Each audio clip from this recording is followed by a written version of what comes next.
bir yere gidelim.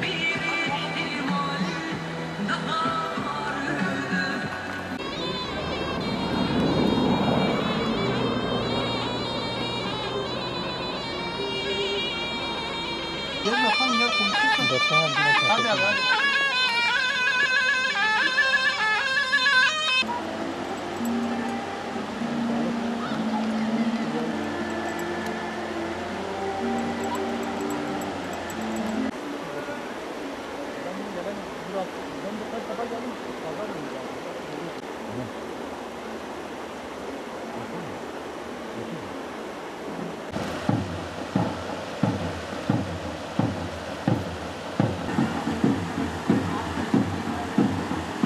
Ya şimdi burası halka açık bir yer. Hem mekan olarak bir de köprü tarihi olarak hani insanlar geliyor.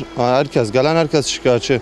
Önceden kokusu yoktu. Su kirli olduğu için şu anda barajı komple kapatmışlar galiba. Su önceden kalan pislik vardı. Bir de şu anda akan su kirli sudur. Ama şu anda barajdan kesinlikle su akmıyor. Suyun özü temizdir. Gelen su şu anda kanal suyudur. Ondan dolayı koku yapıyor. Ve ilk günler balıklar öldü. Şu anda ölecek balık kalmadı. Öyle diyelim. Çünkü bakarsanız şu anda balık yok. İlk bir hafta 10 gün su kirli olduğu için oksijen kalmadı suda. Ondan dolayı balıklar ölüyordu. Şimdi bu sefer koku artık hep kokuyor.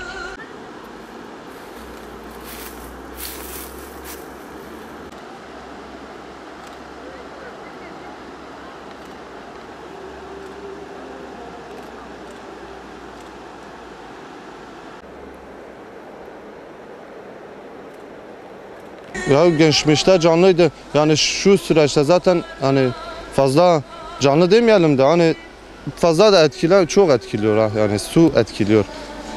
Öyle diyor. Müşteriler rahatsız oluyor. Ha tabii kalkıp gidenler oluyor. Hani biz bile bak sözde alışmışız kokuya, gene arada biz de rahatsız oluyoruz.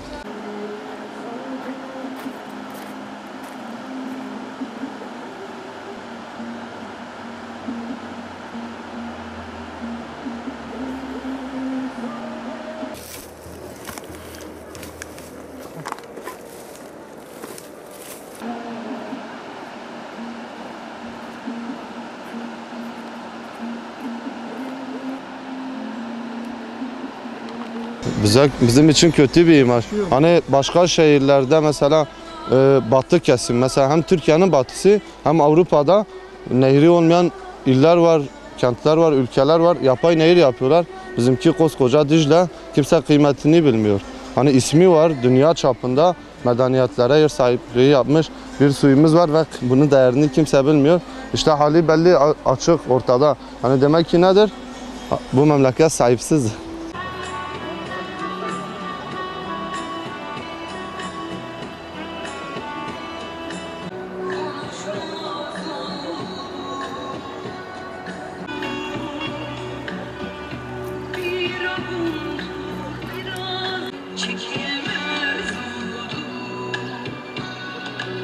Ya tek söyleyeceğim bir şey varsa onlar da gelip bu kokuyu çeksinler, biraz burunları yansın. Sadece belediye değil, bütün herkes. Yani DSİ'dir, bu devlettir, kültür ve turizmdir, validir bilmem vesaire vesaire. Yani sadece belediye olarak değil, belediyeyi tek şey yapmayalım. Hani geneli, sistem komple, yani bu ülkede artık başkanlar kimlerse bütün başkanlara diyelim.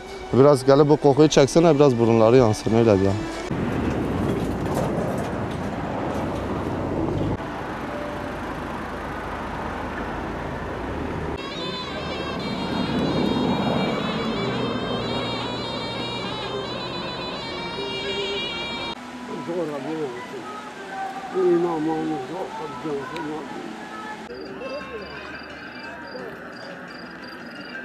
Hemen